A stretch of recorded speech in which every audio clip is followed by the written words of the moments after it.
Thank you. Okay, we'll go ahead. This is the Tucson-Pima County Historical Commission Plans Review Subcommittee meeting of Thursday, November 10th, 2022, called to order at 1:02 p.m. And I'll go ahead and do roll call. Terry Majewski is here. Savannah McDonald. Here. Joel Ireland. Here. Carol Griffith. Here.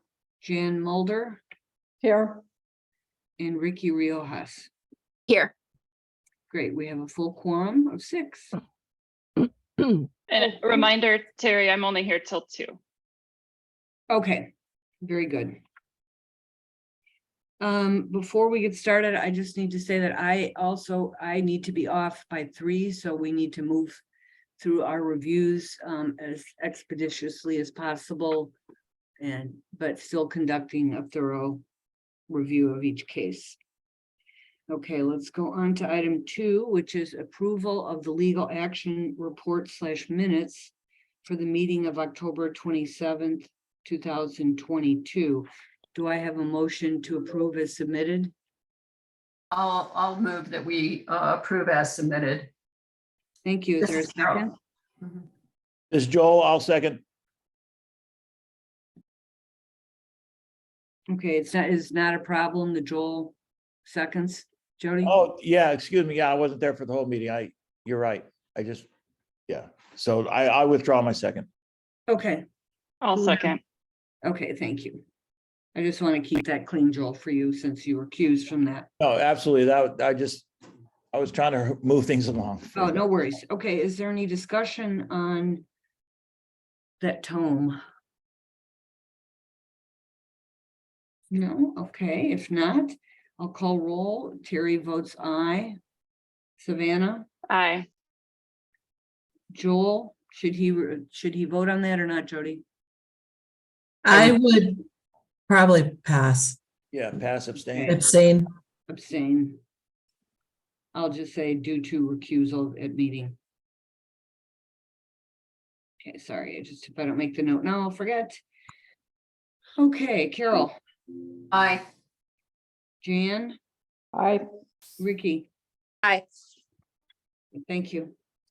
Okay, we'll move on to item 3, which is historic preservation zone review cases that we review under UDC section 5.8/TSM 9-02.0.0 historic district design guidelines and revised Secretary of the Interior standards and guidelines.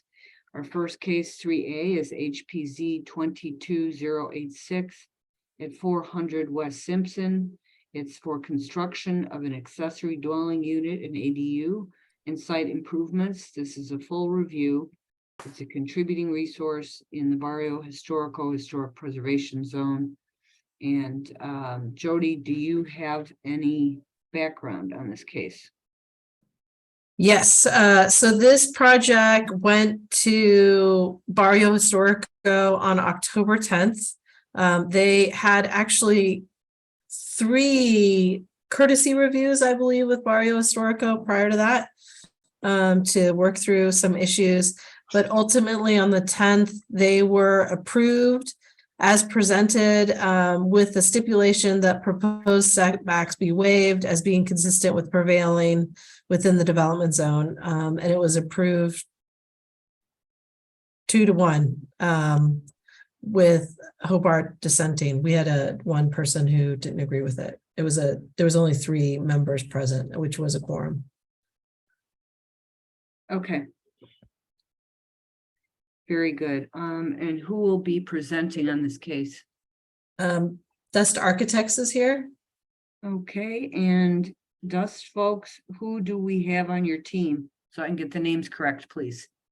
Sure. Good afternoon. This is Jesus Robles. And I'm also joined by Artina Chehaya, ARTINA. QEHAJA. Could you put that in the chat for me? So Yes. I get it. Oh, yeah, it's on me. Hang on. Okay, thank you. That'd be great. Okay, go ahead with your presentation, please. Okay, hang on one second. You're gonna get that done. Thank you.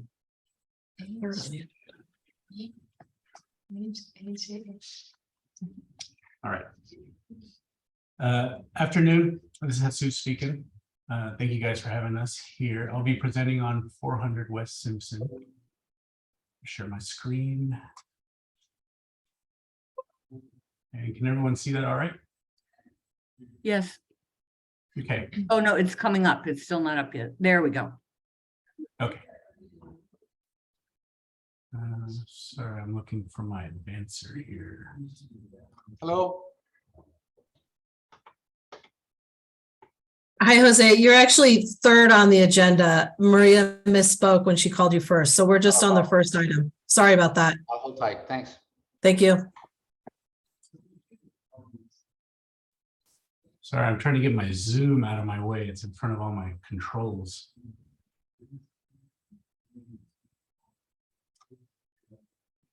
I don't know how to do that.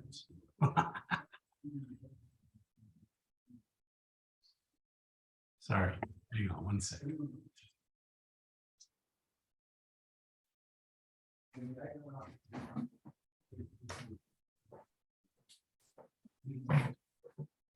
I'm gonna stop sharing real quick. Hang on, apologies. I'm gonna put this over here for now.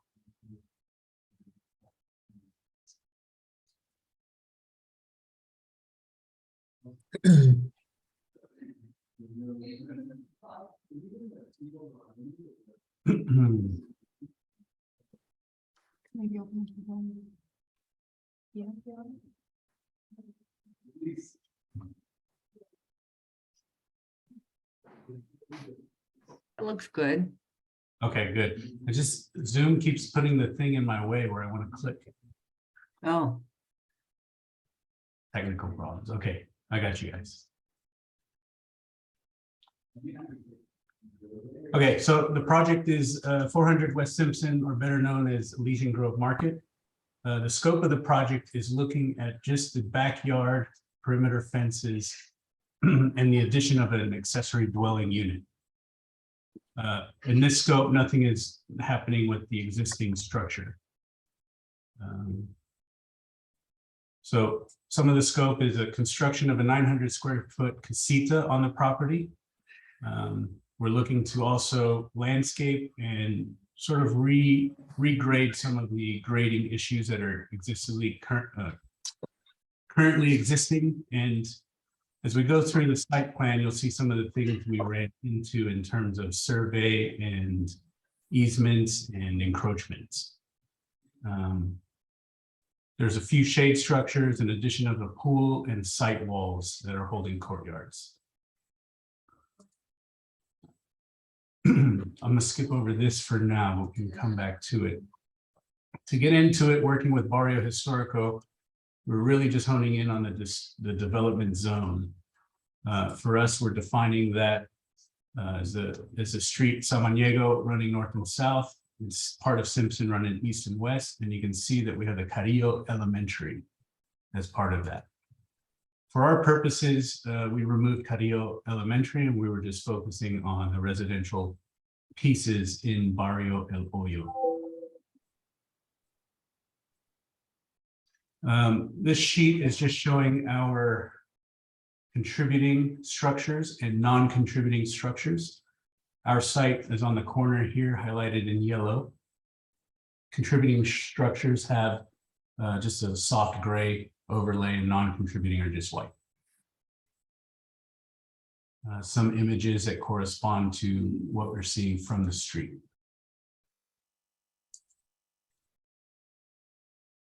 In further study of that development zone, we were looking at fences and walls, and also masonry walls and retaining, just trying to understand of what the existing fabric was.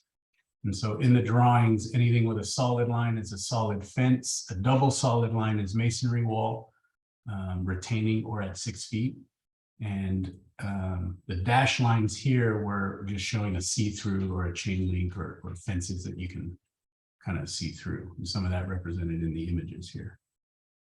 So a lot of them vary in our development zone, but what we noticed, because Elysian Grove is on the corner, its front is almost a zero property line on Simpson.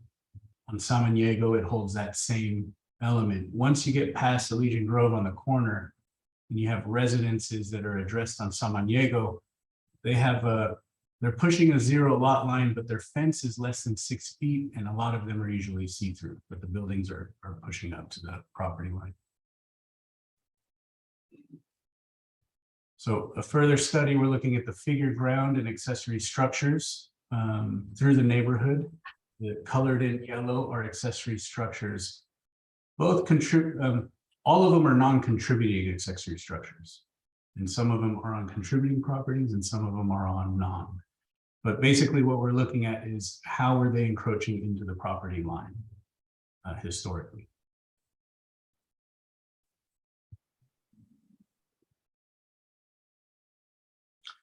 This one from the previous, you can see at the bottom, we're then adding in our proposal as a figure ground. We'll zoom in here in a little bit, but I just want to give the overall. So in this darker pink is the accessory dwelling unit.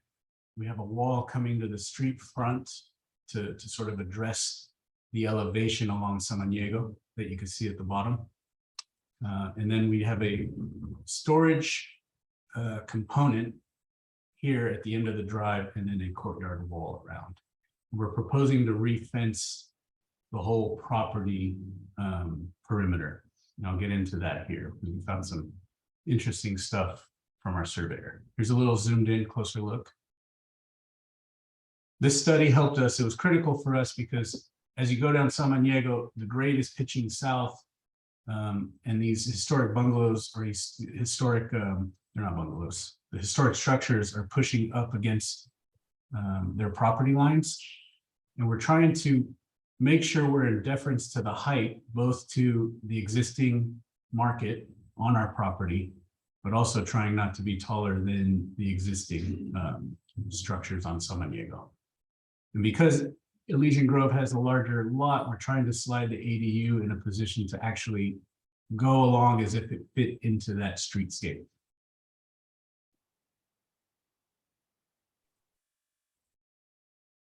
Touch on some of the zoning and site plan things we're finding. I'm gonna try to work my way into this. I'm gonna start with EGM historically is constructed. That dashed red line is the actual surveyed parcel line, the property line. And so you can see that the structure encroaches onto city property, both east and on west. And with that, the fence that's currently existing also exists on city property. So a lot of that is outside. And to our south, we're actually existing on our neighbor's property. Somewhere to the tune of 5 feet or 6 feet to the west and a little over 2 feet to the east here. So our proposal is looking to tighten up. The owners are working with the city of Tucson to purchase this portion where Elysian Grove Market is on city property. And we're also trying to look at purchasing this little portion here as an entry. So the fence would remain as it is historically, and they're looking to purchase that little spot. We've drawn it differently for permit reasons, and I'll touch on that later. Some of the zoning, our ADU is 900 square feet. We are at about, sorry, I'm trying to read that, 55% of the lot coverage. And that includes the vehicle use area and the proposed ADU. The site plan is also showing significant regrading and additions to lifestyle here. We have an outdoor plaza courtyard, mainly for the existing structure. That steps down, a new pool added against the property line to the west. Pull in your car here to the yellow area. There's a storage area for bikes and whatnot. And then there's a proposed wall that comes off that storage mass to hold the courtyard for the ADU. We also have an entry courtyard, as I mentioned earlier, this piece that's pushing up to the property line on Samaniego. That's really just a buffer. The ADU dwelling portion sits back about, what was that, 8 feet? Six. Yeah, it's about 6 feet back. So we have a place for if there's a guest or they're renting that out, that they can access this unit from Samaniego through this entry courtyard. A little more of the technical. Here's that portion here, this dash dot dot line is the property line. And we're proposing that we do a retaining wall with a series of steps to be able to access this courtyard, thinking about its sort of use if the ADU is rented out, that both residents have their own private access to the backyard. The ADU access would be here. So we're calling out some of the elevations on the height. Right now, existing, there's a 3-foot slope, a pretty fast drop. So Samaniego is higher, and then their backyard drops about 3 feet down. To the south, we're working with the neighbor, and we're actually going to pull back and give them their piece of their parcel back. And so we're pulling our masonry wall about 2.5, 3 feet back from where the existing fence currently is located.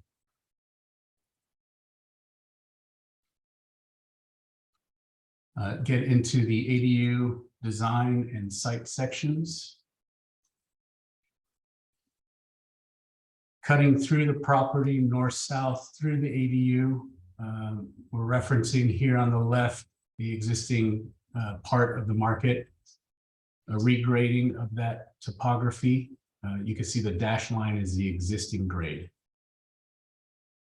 The vehicle use area, there's a pretty quick drop down. We're proposing a fabric shade structure for the car, and a fabric shade structure that's attached to the new construction, but we're keeping it off of the existing historic structure using posts and beams.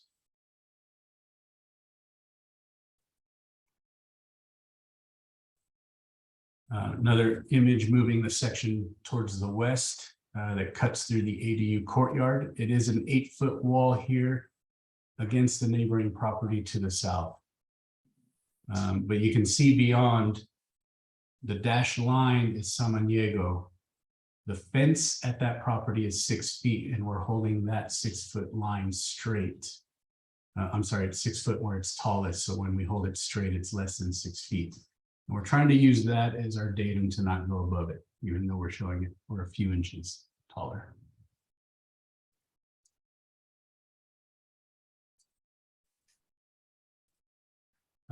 This one is just cutting through the courtyard and the shade structure, looking at the existing Elysian Grove back of the structure. And so really more to just paint what the existing grade is doing here in dash and their current patio and our new proposed levels to sort of mitigate exiting and entering the historic structure, but also then accessing and leveling down to the proposed ADU. Elevations of the ADU in its context. This one is the south if we're cutting through the vehicle use parking, the storage structure, and the courtyard. So looking back to the south elevation of the proposed ADU. This is section 5 is through the new courtyard looking at the north elevation of the ADU. Cutting, I'm sorry, and then showing that we're in through the entry courtyard here and showing the pool and the fence and the property line. There's also a fabric retractable shade structure over the pool.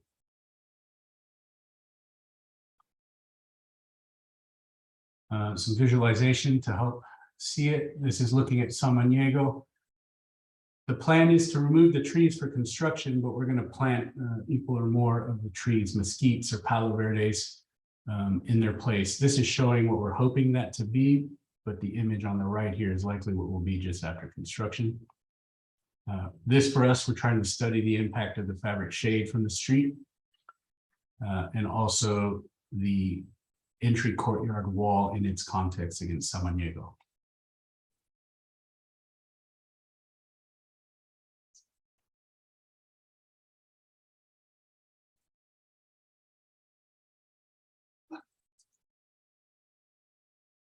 Some of the shade context for us, we're looking at to tie it to something historical, even though Barrio's concern was there's not any fabric shades in El Hoyo.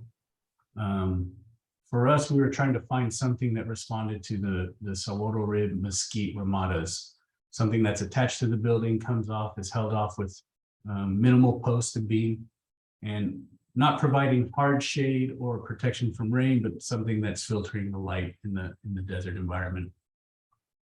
Our main example or precedent for that is Maynard's.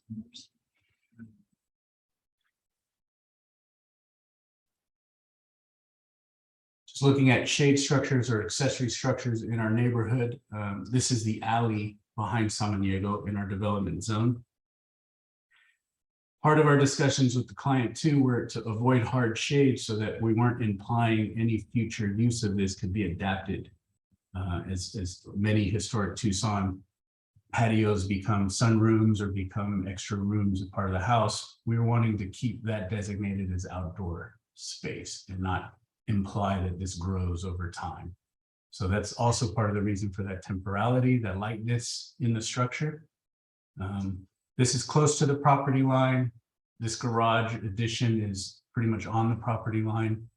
This one's hard to see, but we're about 2 to 3 feet, and all of these ranging from 9 to 12 feet tall in the alleyway. Some of the context, even though in Barrio Hoyo we couldn't find the fabric shade, as we moved into the larger Barrio Historico, we can go and see examples of retractable shade as we were intending, but also more temporary shade cloths and more permanent shade cloth examples.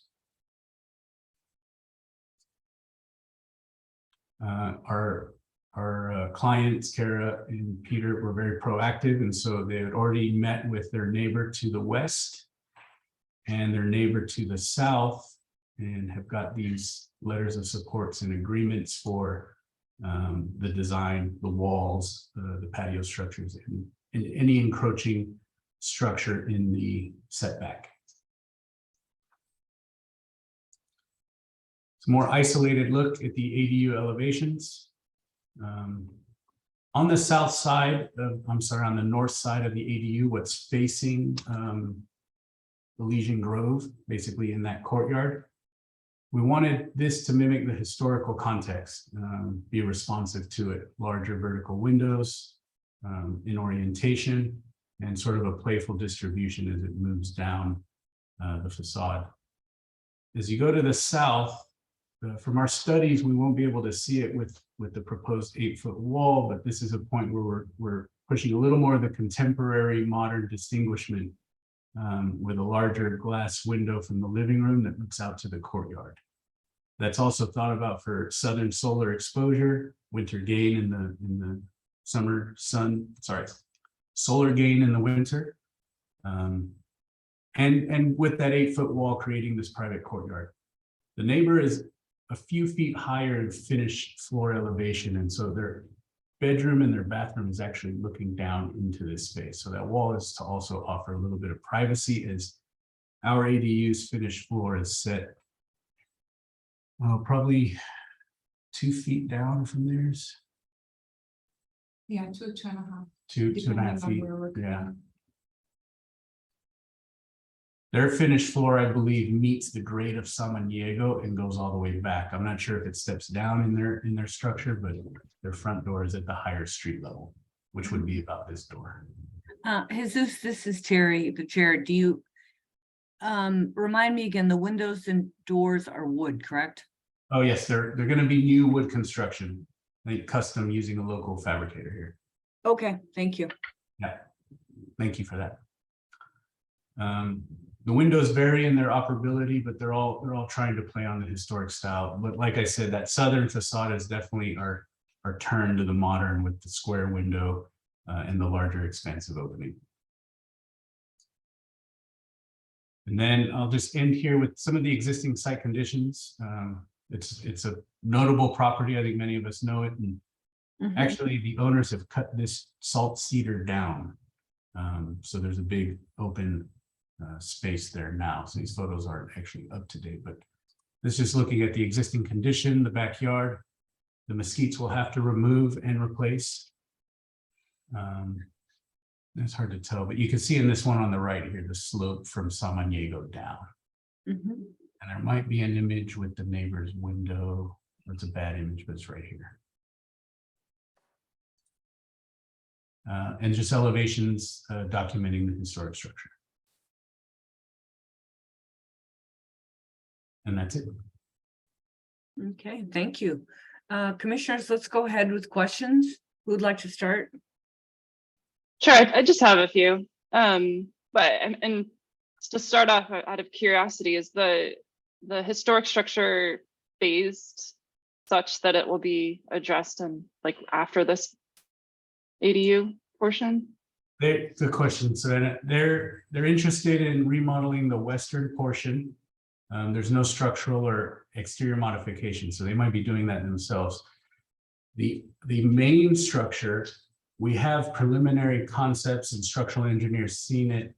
And if you know the project, it's pretty Tucson funky in there. And I know the owners are wanting to sort of bring it up to a modern state. Budget wise and for their investment, they're focusing on the ADU in the yard, but hopefully in the future we'll address the main eastern portion of the market.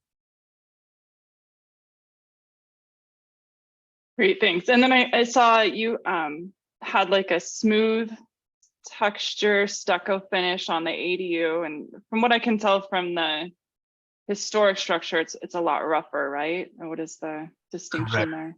Correct. It's we wanted to distinguish it. We wanted to use integral lime plaster and smooth, so using the fine silica sand. There's conversations with the owner and with Barrio Historico on what is possible on Elysian Grove. I know Bob Vint had a prior repainting of the sign that was for a previous owner that was approved. We're just not going there yet, but that is something that the owners are wanting to address in the future. Okay. And then the wall that's, or the fencing that's proposed along the east, what is that material? Is that a steel deck material? Yeah, we're going to use raw hot rolled steel and let it oxidize. So right now we're going to run it vertical.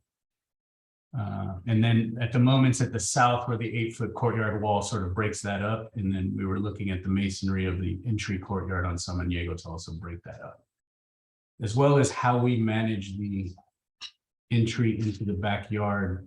Will create a little variation. Right now it's a pretty strong static 40 feet of galvanized. Okay, well, thank you. Thanks, Savannah. Who's next? This is Ricky. I had a question about the stucco that's on that new build. Are you intending to have that as like a different pattern from what's on the Elysian Grove building? Yes, we were looking for smooth lime stucco using a really fine silica sand and naturally pigmented. And then the shade that you're putting in. So in here it looks like a little transparent, but is that just because of the drawing? Are you intending to have that be like a solid color type of shade? Like the reference picture? Yeah. The color we're looking to get that sort of standard solar shade, like what is it, cream? White, creamy. Yeah, cream off-white color. We're showing it transparent in the drawing, not as light, but trying to say that we still want some light to pass through and not be hard shade. Okay, and that's the one that's retractable, correct? All three will be retractable on the property when we go to a site plan.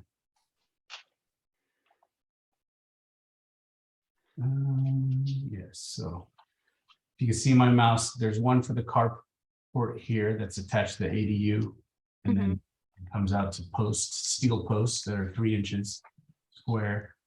There's a retractable shade here. We're holding the structure off of the Elysian Grove, and that'll be retractable. And then over the pool will also be retractable. Okay. Those are my questions. I don't have any other ones. Thank you. Oh, wait, no, I did have one more, sorry. The frames on the window, or is it gonna be like double paned aluminum? No, we're gonna, It was wood. we're gonna custom make wood profiles, but they will be insulated glass.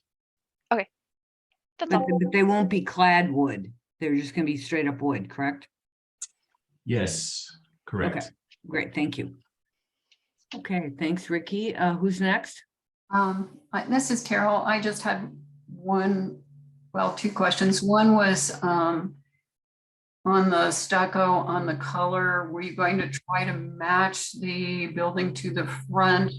I think you said in your proposal something about natural, so I didn't know if it's just going to be a white or what you were going to do about the color. We are gonna, on the proposed ADU, the new construction and the masonry walls that are touching the property line, we're looking to do a smooth white lime stucco, which we just leave that as the color it comes in. So we'd use a white cement. Okay, well, that's what I was thinking, but then I wasn't sure if you were going to try to, the building to the front has a little bit different, well, of course, it's been on there for a long time, so it's a little you're looking, yeah. We actually are hoping, you can kind of see the neighbors have the variation in color. The owners aren't in love with this color. We found old historic photos that showed a variation. Remember what the colors were? It's kind of more earthy toned, brownish, especially the base. So the orange is a new addition in the past, probably 10 years, Yeah. no more than that. But they still haven't made a decision if they want to change the color or keep it as is. But in any case, you're not discussing that building right now, so. I was just wondering about the matching, how they would look, although, in the barrio, there's a lot of different colors altogether, so it probably doesn't matter, but I just. But it seems like it wouldn't be matching if the ADU is whiter, and Right, that could come up in the future if they bring back any modifications to the original structure to PRS, right? Also intentional, the decision to not match the color of the existing structure in a way of making a statement and being easier to identify in the future that this construction is new. yeah, okay, Right. yeah, that's great, that's, okay.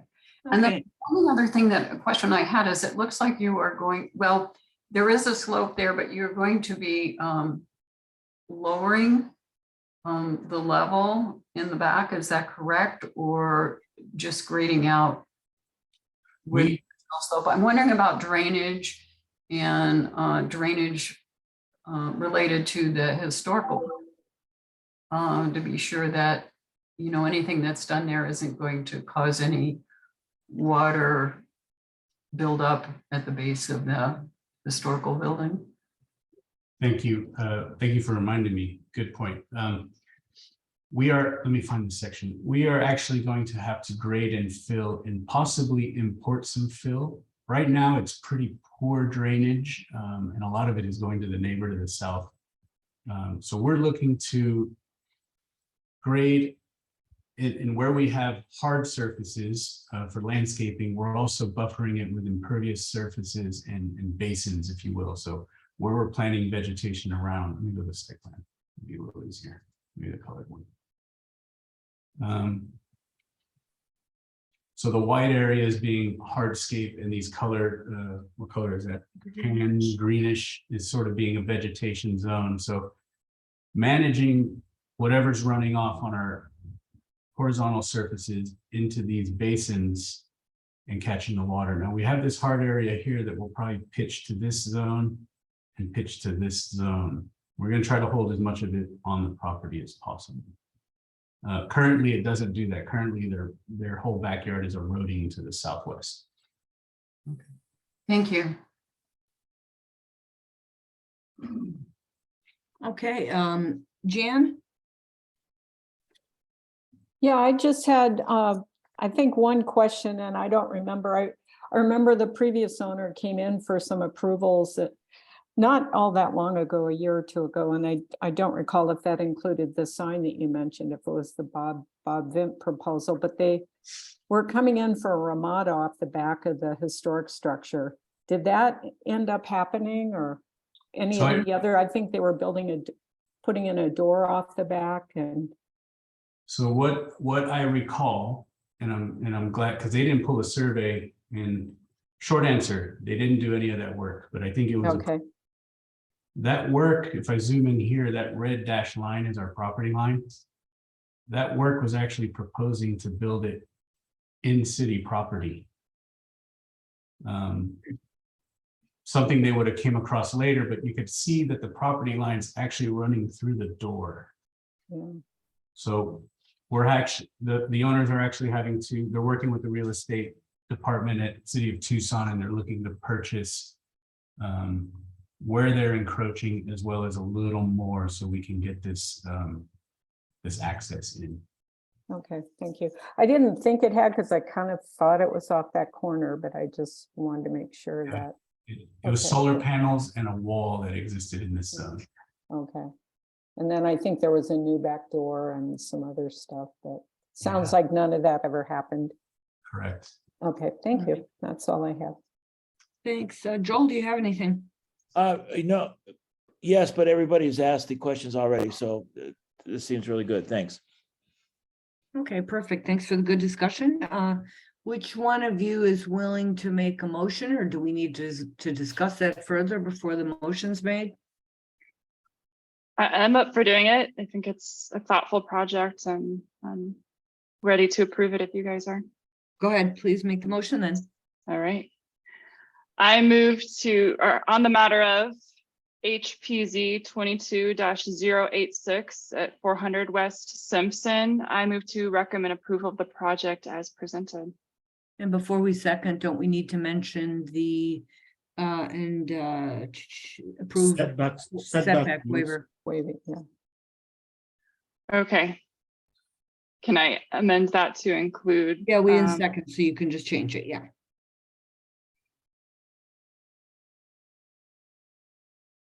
You want to state it for the record? Oh, I thought I needed a second first. Is that No, okay? yeah, Okay. go ahead, because we in second. All right. Including the setbacks, the encroachment into the setbacks. Waiver of the setbacks. as setback waivers. presented.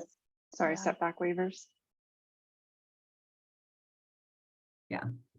So you were recommending the setback waivers, yes? Approval of the setback, yeah, and the waivers Okay, by the neighbors. all right, so, all right, is there a second? I'll second. This is Carol. Okay, is there further discussion? Okay, I'll go ahead and call that. Terry says aye. Savannah, Aye. Carol, Aye. Ricky, Aye. Joel, Yes, and Jan. Aye. Okay, that's approved unanimously 6-0.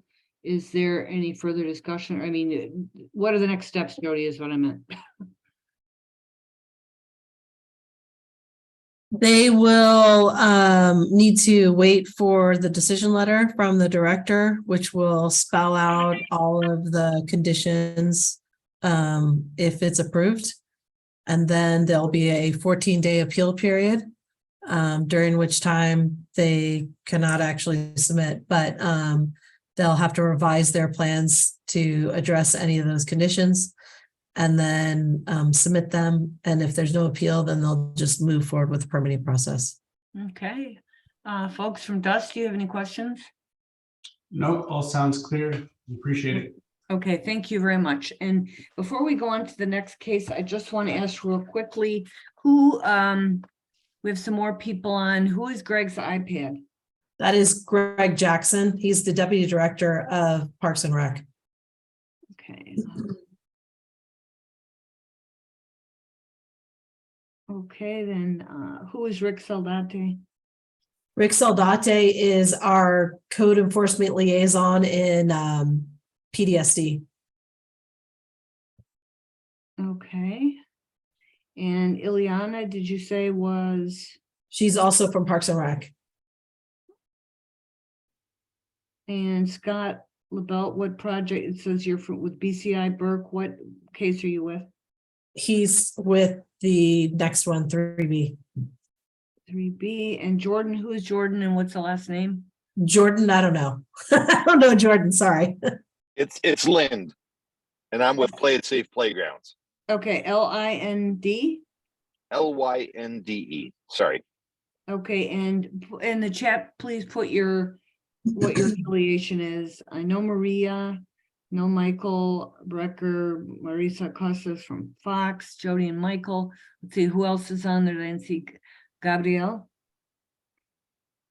Oh, he is actually with PDSD. Slater, he's with PDSD. He's a new guy with us. Okay, let's see. And Jose is Jose Seja. He is Okay. number 3C. Got it. Okay, so, and you guys are keeping track of this too, so between us, we can, get it all correct. So thank you. Okay, let's move on to item 3B, which is HPZ 22090 at 2900 North Craycroft Road for construction of a new playground equipment and shade structures. It's a full review of a contributing resource for Lowell Historic Preservation Zone. And Jody, do you have background for us? Yes, this project was reviewed by the Fort Lauderdale Historic Zone Advisory Board on October 25th. And it was approved. Oh, where did they go? It was approved as presented, unanimously approved. And what was the unanimous? How many voted, do you know? 5-0. 5-0, perfect. Okay, thank you. All right, who is presenting on this case, please? This is Greg Jackson with Parks and Recreation. I'm going to kick it off. And I also have Ileana from Parks and Recreation in case I can't get my Zoom to cooperate. Then we have Jordan from Play It Safe Playgrounds and Scott from Berg Playgrounds. So let me Great, try to okay. share here. Nope, Ileana is not going to let me share. Can you please share the plans? Perfect. So I'll kick it off. We've got an older playground here at Fort Lowell Park. It's over 20 years old. It's not in really great shape. It is slated to be replaced with Prop 407 Parks and Connections bonds. And we have an opportunity to replace it sooner than we had anticipated working with Berg Playgrounds. So I'm going to have Jordan kind of talk through what the plan is. Thanks, Greg. So basically what we've taken is there's two existing areas of the existing playground that were defined, and they were surrounded by a concrete curb. And then there had been a swing in between them that was non-defined. In our plan, we've sort of married the two areas together to give it a full definition, and then sort of backloaded it with playground equipment for various age groups. It's an inclusive playground, so it's meeting the needs and for kids of all abilities. So we're in the 2 to 5 age group, 5 to 12 age group. And what was important was that we got shade over all the play areas, and that was part of this project as well. We're not making any changes to grade or slope or anything like that. Just really bringing definition to the two play areas, pulling out the existing equipment, and then backfilling with new equipment. Okay. And Scott, I'm going to defer to Scott from BCI Burke as well, in case I missed something there, if you wanted to add something. No, I think you've covered it. Okay. Okay, possibly we should, so are you ready for questions? Absolutely. Okay, let's go with Savannah, Commissioner McDonald first, because she has to jump off it too. So I'd like to get her feedback if she has any questions. Yeah, I was just curious about maybe the surfacing material, the playground itself in terms of colors and materials, just to give us a sense of what your selections are for this. Sure. Ileana, we had a page that went into the colors. It was a sort of a color chart itself. Should be the last page on there, Ileana. There we go. Yes. So And Scott, can I get you to jump in on the colors? You did such a great job talking about it last time. Yeah. Yeah, we have some of our designers that are really good with color, and it's really helped fuel our growth as a company across the US market. And they really try to work on fitting things in to what is happening in the environment in that particular area. You know, and they've got a lot of good experience across a broad range of locations. And they put this document together. They've chosen a lot of different colors there, and some of them are you know, some brights that really bring in the kids and get them excited and interested, intrigued, and motivated to play. But then they also try to balance it with natural colors that are in the environment and those that kind of enhance the colors that are in the environment. You know, gray and black are there to kind of provide a neutral tone, but some of the others, the redwoods and the olives and aquas, are natural things that you see. And she actually has some of the images there from, I think, from the local area there in Tucson, and in even in Fort Lowell Park, with the water and the trees and the, you know, so just there's a natural blend of a lot of those colors. And yeah, And I then think that's about yeah. it. And then to add to that, regarding the surfacing, to blend to that natural feel, we went with it's an engineered wood fiber. And while they call it engineered, it's virgin wood that's been shredded to an exact specification to be considered safe and also ADA accessible. It's a nice, cool surface to have, a very soft surface to fall on, and we thought it lent itself to the area and the surroundings very well. Okay. Thank you. Did that answer your question, Savannah? Sure did. Thank you. Okay. Who's next with questions? This is Jan. I just had one question I'm trying to clarify. Looking at the drawings, these look like open shade structures, but your legend talks about entryways and openings that are much smaller than the dimensions of the structures. So are they actually going to be enclosed somewhat, or? No, these are all open shade. The entry we're talking about is the lowest part of the shade around the edges. It's a vertical clearance. Yes. Yes. Okay, that was unclear. Okay, thank you. You're welcome. Okay, anyone else? Carol? No, I don't have any questions, but I've been out here with my grandchildren, so I'll be very happy to see your new playground equipment. I'm sure they'll appreciate it.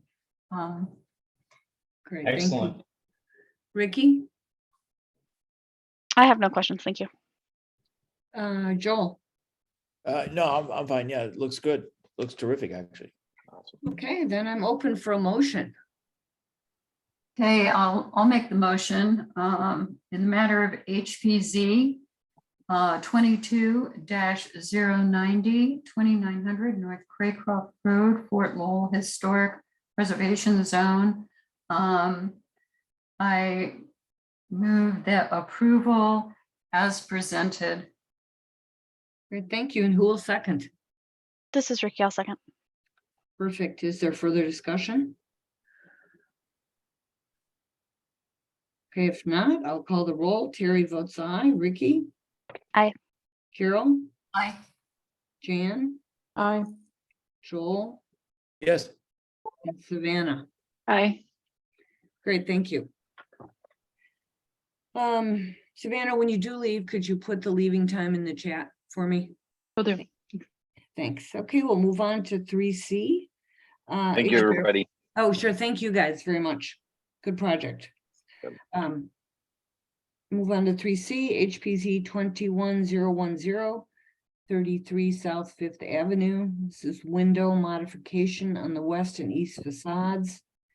Full review, it's the individually listed Rialto Theater in the Downtown National Register Historic District Now, I have a question before we start. Jody, you can address it. At a previous meeting, you said that this was possibly an IID case.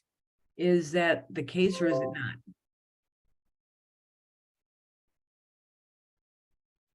You know, that's kind of funny. Actually, Maria is here too. I think I may have mistakenly forgotten that on the agenda about it being an IID case, because we've seen this case a number of times already, and I might have inadvertently forgotten that. But Maria, can you clarify that?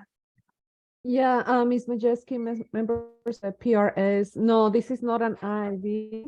This is a Rio Nuevo area RNA project. Okay, so that's always helpful to know. So that means that we review for consistency with the Secretary standards. Is that correct? Correct. Okay, great. Thank you. Okay, any more background on this case?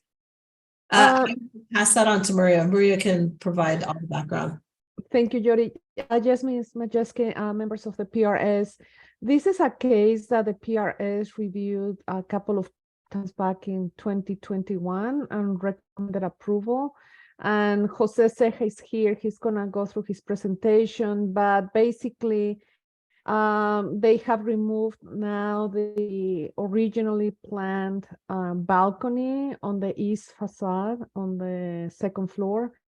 And also at the very corner of Congress and the alleyway, they were going to be doing some modifications on the ground floor for a future restaurant with outdoor seating. So that's not the case anymore. They're going to leave that alone. And also they were proposing along Congress on the north facade on the second floor, you know, some modifications, and that's not being done anymore. So right now the applicant coming back to modify the design package that had been approved back in May of 2021. And now the scope of their work is just those two windows on the second floor of the east facade. And this case was reviewed on November the 4th by the DRB. Also for compliance with Rio Nuevo area requirements. And the DRB was struggling a little bit with the proposed design of the railings for the windows. They were thinking they looked flat, that they didn't have enough character. So, you know, there was a discussion just there at that meeting, and you know, they were exploring different materials or recessing the window, creating a mock balcony for each window, and I explained to them the items related to historic preservation. And at the end, they recommended approval with the condition that the applicant is to paint those railings the green color that they were originally painting the previous big balcony they were proposing back in 2021. So that's the little bit of background I have. Okay, let me just ask you, Maria, is it it's a little bit out of sequence for DRB to hear before we do, correct? That is correct, Ms. Majeski, a member of the PRS. What happened is that we're trying to help the applicant move forward because it just fell through the crack in our system. Back in July, they actually had resubmitted and we missed it. So when we realized the error, we're just trying to move forward, and that's why I went to the DRB first. Okay, so let's say that we don't agree with DRB's condition. What happens? Is that decided by the PDSD director? It's a PDSD director, but you know, the way I see it, based previous examples, and Jody, correct me if I'm wrong, you know, historic preservation always comes first. You know, it supersedes anything else that is in the code. So yeah, if the PRS does not agree with the DRB, we can discuss today, and you know, Jody can also make a recommendation to the PDSD director. But ultimately, yes, is the decision from the Okay, That's all I need to know. Yes, It it's just written. seemed Mhm. a little bit out of sequence and, we try to really work hard for the applicants, but if it was something that this seems like it was completely out of our control. So anyway, let's go ahead and have the presentation, please. Hi, everybody. My name is Jose Ceja with X Architects. Maria, is there a way I can share my screen? Yes, please do share it. There should be a square with the arrow I pointing got up. it right here. Let me see if that works. Okay, here you go. Okay, can you guys see it? Yes, I can. Oh, it's this one. Yes, yes, yes. Okay, so the reason I open it up in here on this one, because I need to kind of show you what was approved. And I just want to talk a little bit about what Maria was commenting in regards to what we're not doing on the based on the previous approved plan. So the original approved plan that was a while ago is this view that you're looking at, basically a balcony and a roof structure that covers up that portion of the building. In this portion of the building, we actually added a new French door to access the balcony. Then the other thing we did is we modified this window system and door system, and then we also included all these guardrails and sitting area for that corner. Part of that was, and I'll show you here on the second floor. So this is the balcony that we were adding at that time, and part of this part of the plans was also including the adding some screens on these windows and this wall separation. That was part of the original plan, and that we do want to do as part of the permitting process. So I want to make sure we don't delete that as part of the process of these plans. So this is the extent of the work that we got previously approved. And so what we're doing now, we're coming back, and after talking to the client, he decided to get rid of the whole structure. And the only thing we're doing, there's 2 existing windows in this place right now. So, and what we're doing is opening up those windows to be operable to the inside. And because the seal of the windows, they're very low to the ground, to the finished floor of the second floor, we're actually extending for security and also for the look of it to create this guardrail. And so on the previous meeting that we had, their concern was that it was a different color. It wasn't, the runner end was a different, almost like a beige color. And they suggested we should paint it the same color as the windows, which we're kind of doing this now. The windows are going to be very similar to what was originally there, except that again, they're actually French windows. They're actually opening in instead of being single hung. And so we're doing that. We're suggesting to do this on these 2 windows and nothing else in this space. We're not touching this corner window at all. We leave it the way it is. Everything else remains the same. And then let me see what else we have here. The only other item that we added to this was inside the courtyard. We have a, there you go. Inside the courtyard space, I'll show you a floor plan here. So this floor plan kind of indicates what we're talking about. We're talking about this corner where those 2 windows are opening up, and inside the courtyard space, what the client is suggesting that we actually come back in here. This window system is existing. We're creating, we're taking 2 of those panels and making an operable window so we can have access to serving people and creating like a small bar area for evening use if they want to do that. So this doesn't really change much. Again, we're trying to keep everything the same material wise and the look of it. And the other one is the windows on the alley. So that's pretty much the extent and the scope of the work that we're suggesting. Do you guys have any questions? Okay, thank you, Jose. So basically, it's just these 2 windows that you're showing and that other small thing on the other side, correct? On the balcony and inside courtyard. Okay, who would like to begin with questions? This is Ricky. I thought you had mentioned that you did install a French door on this facade that you're showing right here. Did I just hear that wrong? No, we didn't. That was we suggested that we wanted to install a French door in there. So this window right here, if we were to do the balcony, the way we had it designed before, we were gonna convert that into a French door to get out, to walk out into the balcony. But since we're not doing the balcony, we're not doing that. Yeah, so you really didn't do any of the work that had been approved before, right? Well, yeah, so the only work that we did was that wall, separation of the wall, where is that? 67, here you go. Up on the second floor was putting these screens here and that little wall right there. That's all we did. We didn't do anything else. We didn't touch the building on that. Okay, Ricky, other questions? No, I don't have any other questions. Joel?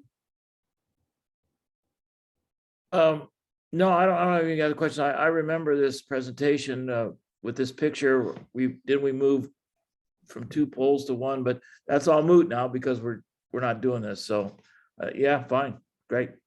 Okay, Carol?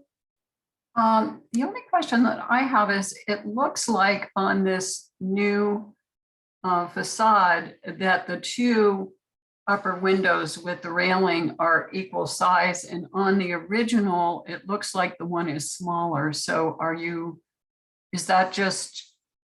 No, we're not enlarging, we're not damaging the building at all. We're not enlarging it. Okay, so that they'll remain the same as what they are now. Okay.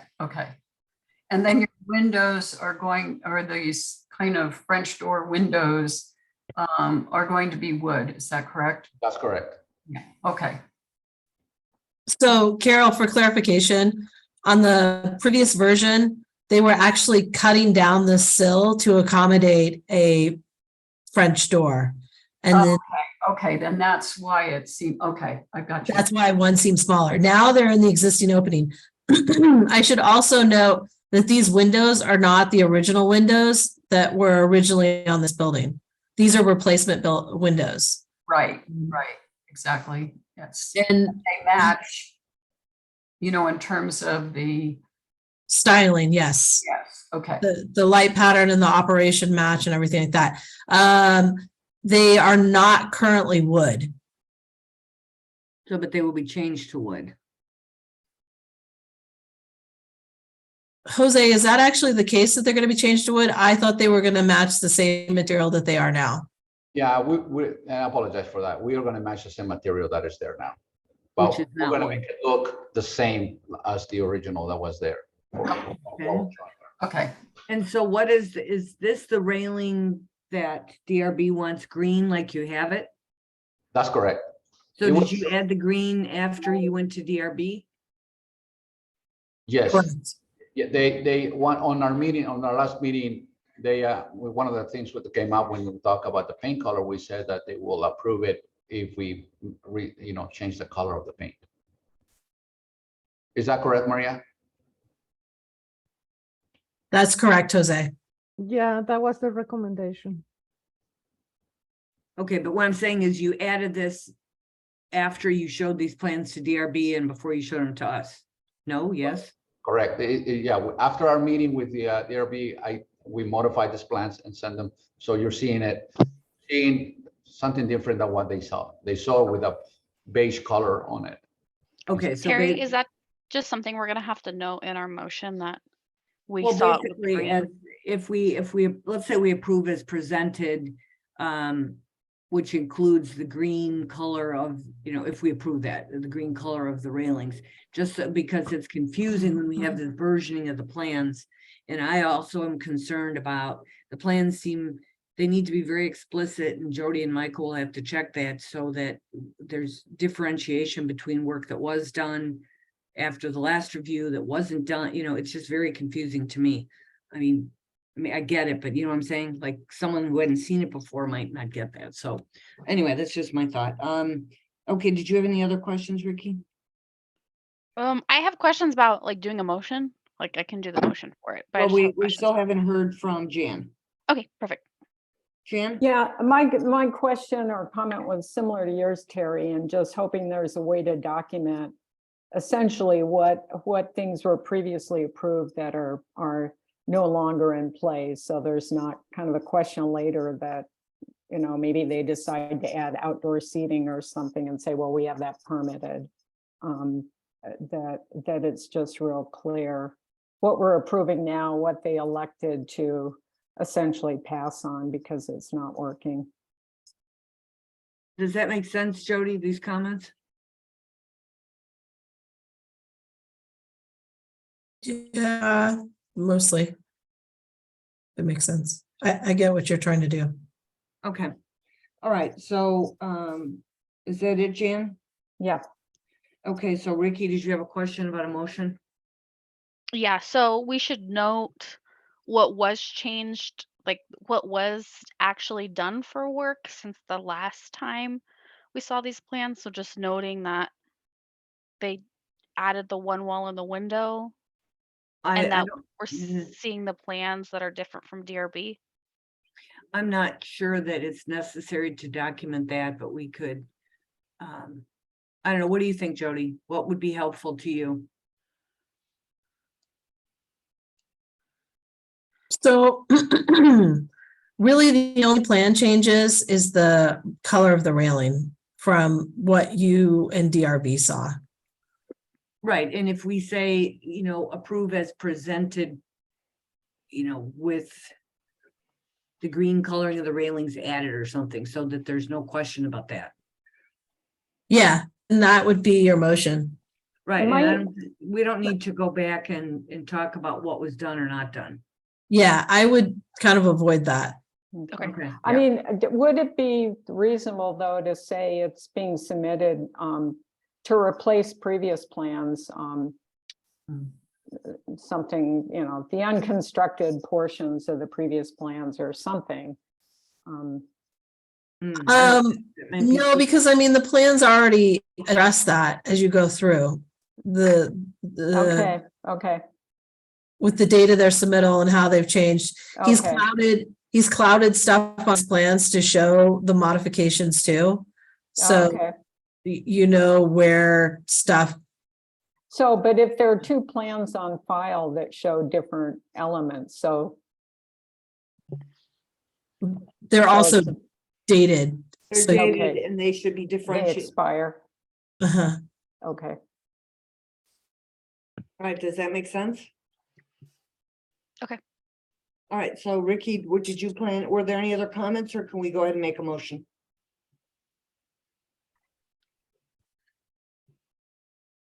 I think I'm just gonna go ahead since no one said anything. Okay, please On the go matter ahead. on the matter of HPZ 21-010, 33rd South Fifth Avenue, I recommend approval as presented, with the plans being modified from the the previous presented ones, which show a green railing on the windows. So can I put in brackets previously presented to DRB? Yes. I Okay. couldn't remember the It's okay. thing. Sorry. That's all right. Who's gonna second that? I'll second it. It's Carol. Okay, thank you. Is there further discussion? If not, I'll vote aye. Ricky, Aye. Carol, Aye. Jan, Aye. Joel. Yes. Great, so that passes 5-0. Savannah gone. Okay, let me see then. She was able to vote on the second one. All right. Applicant, do you have any questions? Or Jody, do you have any comments? Thank What's you. the next steps? No, Jose's been through this. That's true. We've seen Jose a number of times. I just wondered. Thank you, guys. Thanks for your Okay, help. thanks very much. Have a good day. Okay, we'll move on to case 3D, which is 1 West Congress, expansion of existing theater.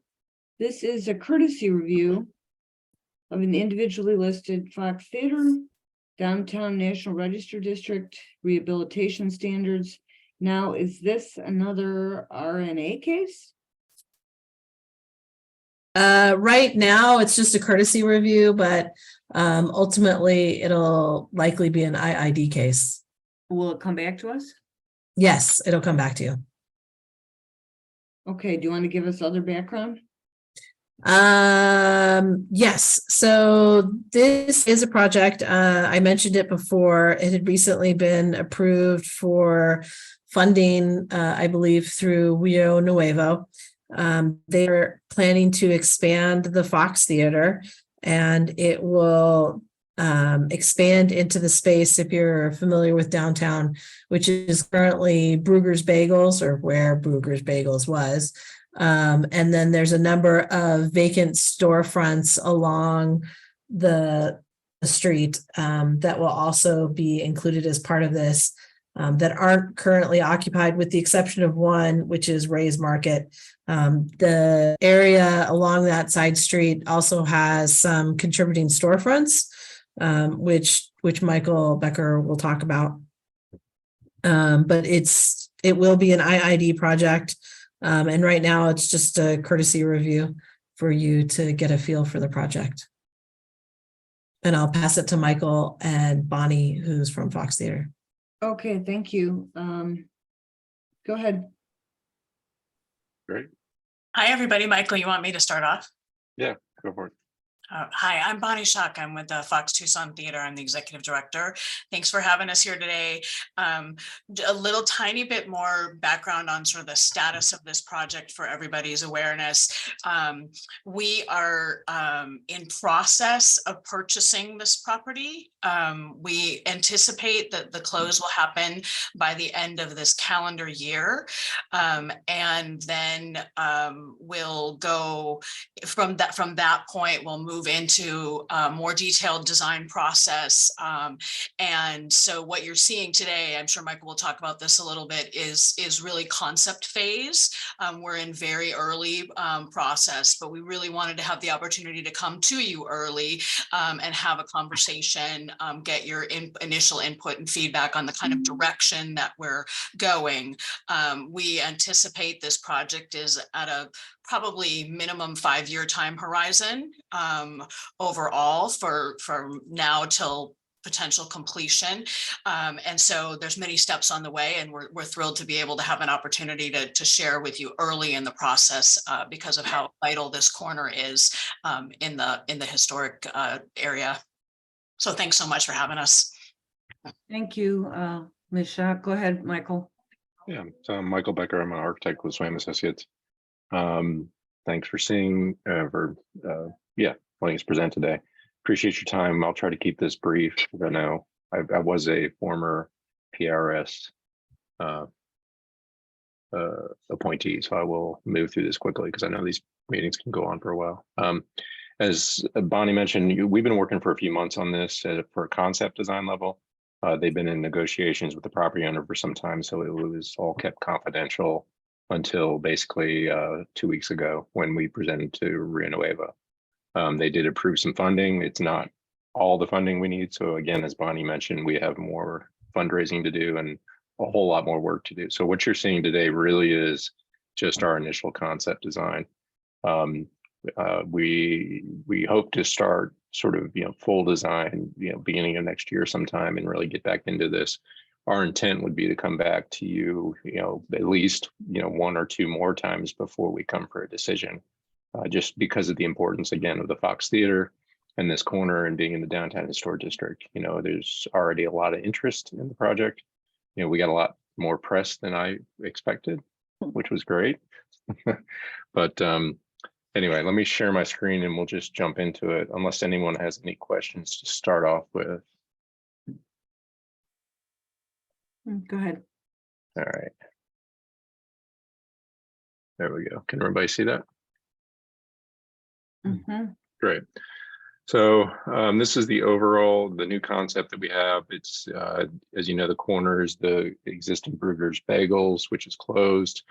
And I'll get into the details of kind of everything that we're doing. Just to orient you a little bit more. So Here's an aerial view showing Congress, Stone, and Church Avenue. The red outline is the existing Fox Theater property. So really this is the theater. This is kind of where you come into the lobby, and then this building on the first floor is where the existing concessions and the restrooms are. So the yellow outline is the property that we're acquiring. The corner portion is the Brugger's Bagels building, and then which is not on the next slide. I'll show you the contributors to the downtown historic district. It is not a contributor though, but we are acquiring the entire street frontage on Stone Avenue all the way to the bank. So it would be it's a series of 3 or 4 different properties. So this is from the map guide. Again, the Fox Theater outlined in red it's a local, it's an individually listed property. And then the portion of the property that we're acquiring is also a contributor to the downtown National Historic District. And I'll talk about that in just a minute as well. So certainly we're working within the Secretary of Interior standards and trying to be as sensitive as we can to the existing infrastructure.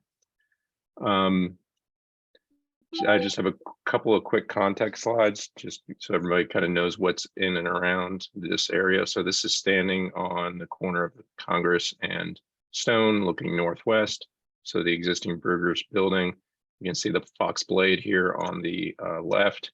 And then the beige building you're seeing here is the portion of the building that we're acquiring that is the contributor to the downtown historic district. I have a better photograph in a second. I'll talk a little bit more about that. Well, here it is.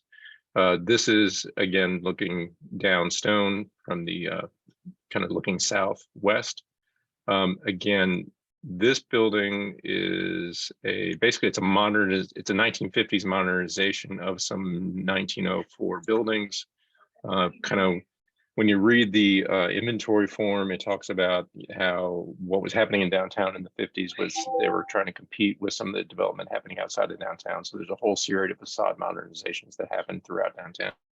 This was one of them. So the inventory form basically lays out the 1950s facade as the character defining feature of that 50s of this contributor. So it's characterized by these kind of panels at the upper level, and then the open storefronts along the ground floor. Just to be clear about this, I need to go down and do a little more investigation into each piece of these storefronts and determine which ones appear to be original from the 50s. Some of them have been changed. I've not done that documentation yet, but that will be part of our design process as we move forward, is to dig more into the history of this building and understand what's original material and what isn't, so that we can modify the design as necessary. But other than that, we will be keeping the facade in its entirety. This is the building across the street. This is a unfortunate renovation of a historic building as well. This is the Rendezvous project, which is directly south of our site. And then the bank building across the street, which is also individually listed. So, right at Stone and Congress, it's where the addresses start in Tucson. So it's, it is a significant corner, and we're really sensitive to that in terms of what we're trying to do to make this a really kind of special place. This is the full Congress facade. So there's the Brugger's at the end on the right, the Fox Theater, and the adjacent building that has the concessions and the existing restrooms, and then the rest of the facades. And most of these are also contributors to the downtown historic district. Just want to be clear what we're talking about. So this is a plan of, there's Stone Avenue on the right, Congress at the bottom. This is the old ticket booth. The front doors to the Fox are here. This is the existing Fox lobby that comes through, and then you go into the theater through those doors. So everything to the right of this red line is the existing building that we're talking about. So the corner here is the Brugger's building. This building we will be tearing down as part of the project. And then the rest of this building is the existing contributor to the downtown historic district. And we will be preserving the Stone Avenue facades. And I'll show you our new plans to explain what we're doing and why we're doing that. But again, we're acquiring the entirety of that property all the way to the bank at the north end. So these are our concept plans right now. I'm going to zoom in just a little bit on this. And so what we're doing, if you look on the left-hand side, this is the new floor plan. We're creating a new entrance at the corner of Stone and Congress. One of the issues, let me go back for a second to the old plan. So one of the issues, if you've gone to a performance at the Fox, is the congestion in the lobby. And the reason that's happening is because the Fox, built in the early 20th century, was built as a cinema. And it has since changed use since then. And right now the Fox is doing a lot more performances. So it really is more of a performance venue than it is a movie theater anymore. And because of that, we have pre-function space, we have intermission, we have functions after events. And simply the way the Fox is laid out is not large enough to accommodate the kind of crowds and the functions that we're trying to do. So our intent is to try to expand the lobby space to create a better patron experience when they come to the Fox, during intermission and after the events, in terms of people getting in and out of the building, and be able to relieve some of this congestion that we're seeing in the existing lobby. The way we're doing that is by opening up, and I have some photographs of these walls, opening up a couple of holes into the east wall of the lobby, allowing basically entry from the new space to the east. So this zone that I'm outlining right now is essentially where the old facade will be retained. We'll be removing much of the building behind that to be able to create this larger open lobby space, so that as people come in, the corner will become more, for the larger events, the corner will be the entrance to the theater. We're also able to do security screening within the architecture, so to be less obvious, and then do ticketing at our new entrances. So it creates a much larger open lobby space with a bar, additional restrooms, and basically open up the lobby and relieve that congestion. We'll be taking the existing concession area and remodeling that into a new gift shop. Other than that, we'll be leaving the existing restrooms. One of the main features we're able to add by doing this is an elevator at the front of the building, and that will access not only the upper floors that I'll show you in just a moment, but also down into the lower level lounge that is currently not accessible. The second floor existing bar also is not accessible currently, and so elevator will allow us to have full accessibility throughout the building. On the right-hand side of the screen is the second floor plan. So again, there's that elevator. This is the existing bar that's on the second floor. So you can see that that elevator now gives us access to the lounge at the second floor. We're also creating a new event space at that second floor level that would be for small performances, musical events, dinners. It can have a whole variety of activities that could happen in there. And all that is kind of coming off of this main entry lobby. So again, you come in at the corner into a double height space with a stair that would take you up to the second floor that would then lead you into that event space. And then in addition, we are, if you look at the, I did not include that plan. I'll show you in the renderings. We also have a rooftop event space as well that has a north and a south patio and a bar area up there. So that shows up in the renderings. I did not include those plans. And the other thing we're doing is creating a basement where we can have storage, potentially a kitchen, some employee service areas. We currently don't have a break room for the employees or a locker rooms. So we'll be handling a lot of that in a basement plan as well. So it's really a full rebuild of that site to accommodate not only this expanded lobby space, but then also a second floor event space that will, give the Fox, more flexibility in terms of the kinds of events that they can do on site. So I talked about the holes that we were going to put into the existing walls, and this is a photograph standing at the north end of the lobby, existing lobby looking south. And these red lines I've drawn are roughly where those proposed openings will go. They are sort of carefully located so that we won't be interfering with any of the existing architecture. These are basically, open walls. The intent would be to make the opening, create the new entry into the space, and per the Secretary of Interior standards, obviously this would be completely reversible. So if the Fox were to change use again in the future and go back to the existing lobby configuration, we could fill these walls back in and replaster them. These light fixtures are replacements. Those are not original. So those were put into the theater during the last renovation. And Bonnie, I don't remember, that was 10 years ago. It was 2006. All right, a little 2005, more than 2006, yeah. a little more than 10 years ago. This is looking from the other direction, the same two openings.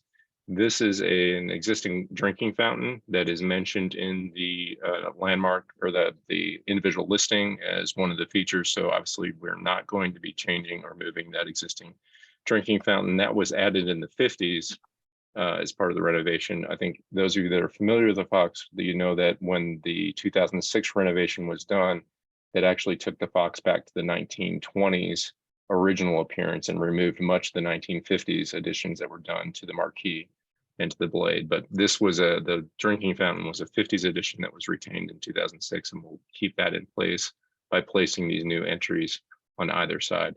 So from the lower lobby perspective, that's the only change that we're proposing. This is the upper lobby where we talked about creating a new opening into our second floor space and allowing that accessibility to the second floor lounge. Again, this is a pretty simple wall that we'll be able to open and potentially could reverse that change if we needed to in the future. And then the third change that we're discussing, because we're going to be changing how people enter the Fox for the larger events, we're looking at trying to reuse the existing Fox entry, potentially creating some screens or gates that could be open when we want to use the Fox the way it's currently configured, and could be closed if we're using the new entrance.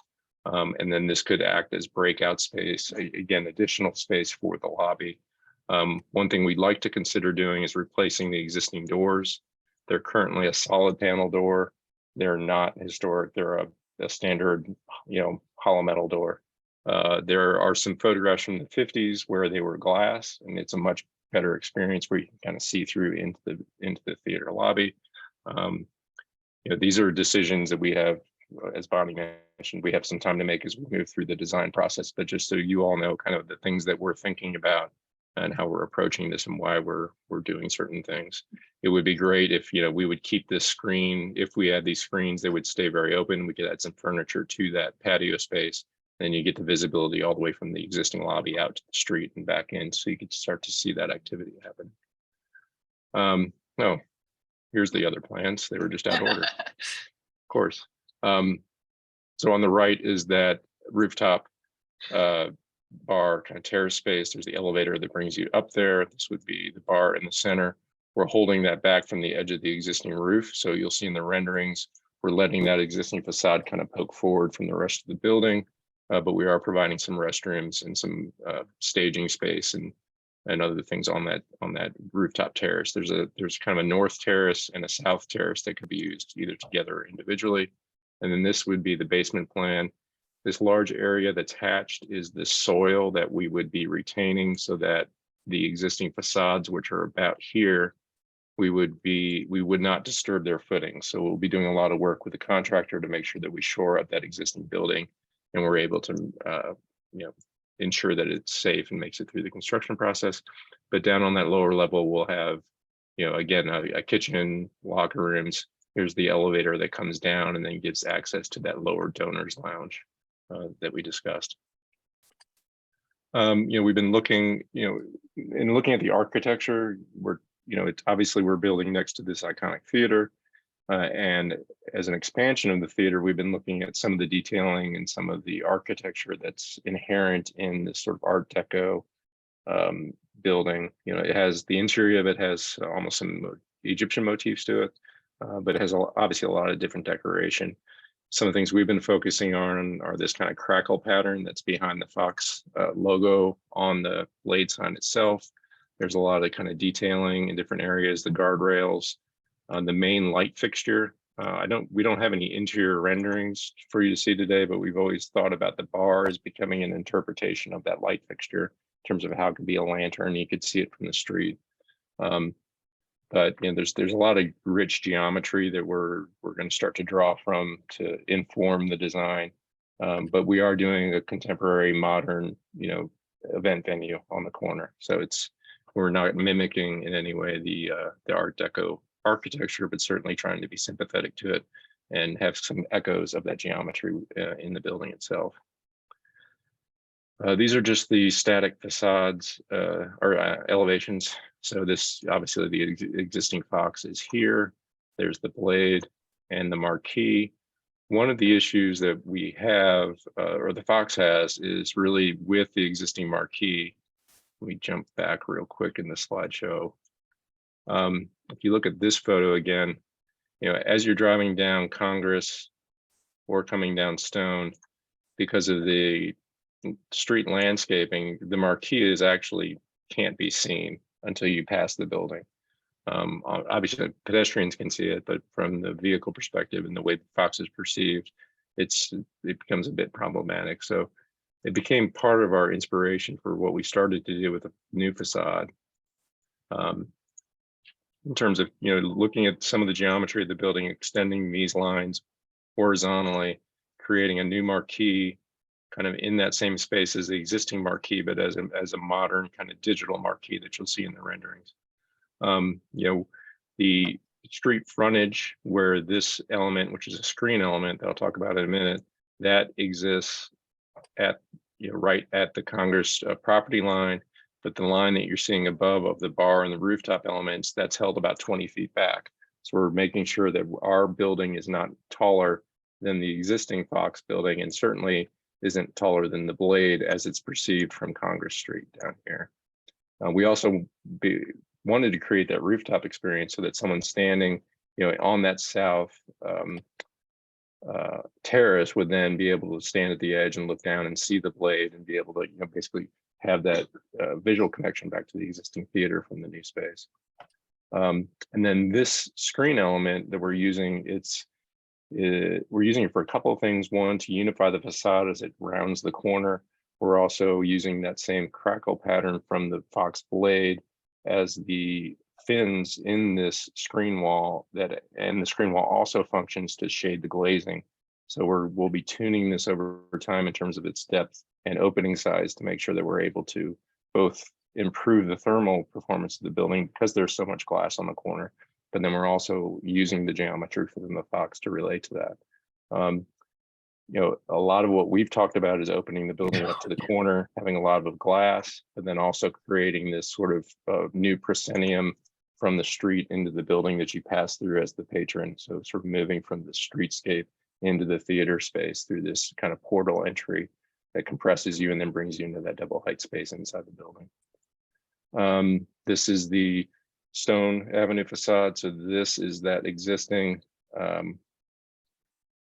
mid-century storefront that we'll be retaining with the brick columns and then the storefronts.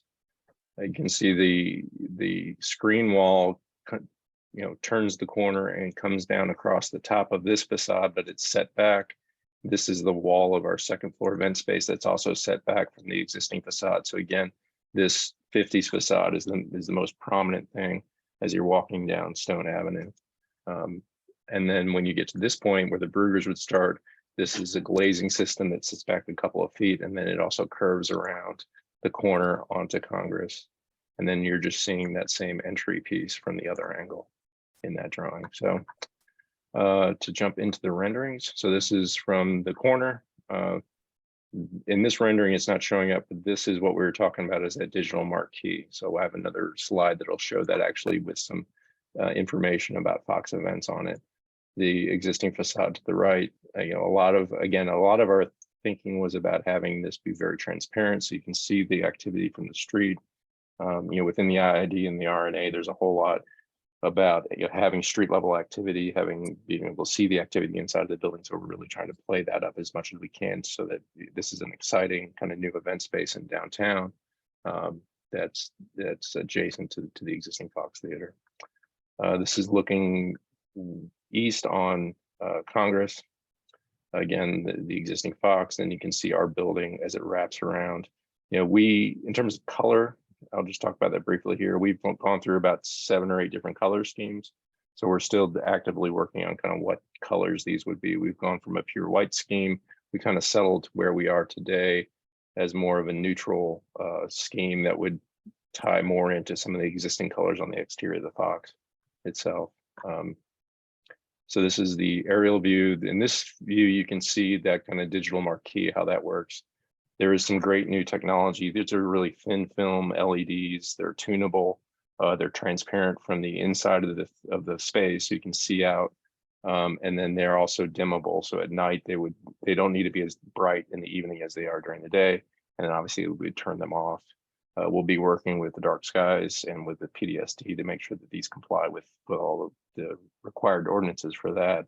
But really the idea was about creating, playing off of the existing Fox and the way the marquee works and has historically worked, and to create a new interpretation of that would really bring that information and bring that around the corner and wrap that corner of the theater.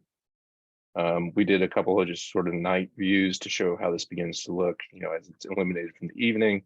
I think this really shows well that kind of idea of the transparency and showing the interior activity that goes on within the space. That's from the stone facade, looking at different ways we can, begin to look at the existing storefront from the 50s and maybe add some pieces to that, whether it's some kind of lighting or some other pieces to really accentuate some of the geometry that's in that 50s facade.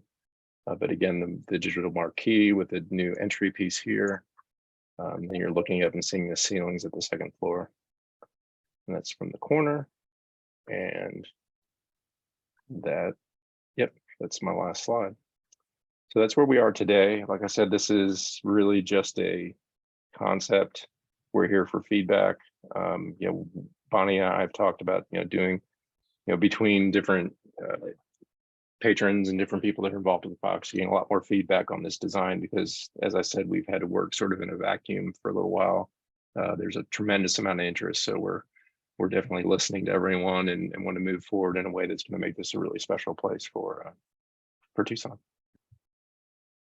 So happy to take any questions.